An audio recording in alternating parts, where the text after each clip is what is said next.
Thank you. Well, what do you speak in South Africa? Say again? Well, English, Glory. It's English. This is a country of who's your president? Who was the greatest president of South Africa for you? Oh, that's very easy. The wonderful Mr. Nelson Mandela. His book is out right now. Conversations with myself. Nelson Mandela. I think he's one of the greatest. He's a secular saint of global politics.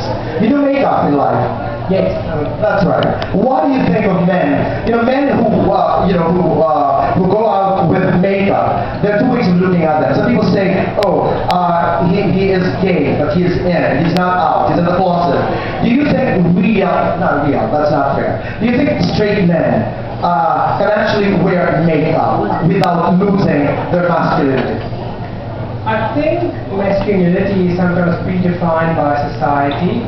I don't think there should be any problem with a man taking care of himself and his appearance.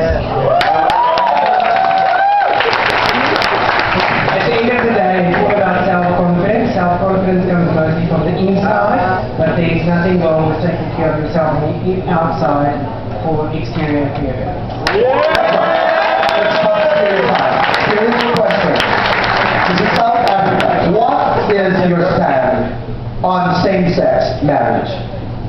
Same-sex marriage is our right. That's the first thing. I didn't get it, I'm sorry. Yes? Same-sex marriage for a man and a man and a woman and a woman is our right. It's a human right. Love between a man and a man, or whether it's between a man and a woman, is not something that is detrimental to anybody else. It doesn't hurt anybody else, and it shouldn't be in any country against the law to love another human being, whether that human being is a man or a woman. Sexuality is an orientation. Would you get married? Yes, I would most certainly want to get married. When is this going to happen? In the next 5, 10 years? When? I'm very optimistic. Very optimistic, which means that it's going to happen when? I hope to maybe get married in the next year or so. Wow.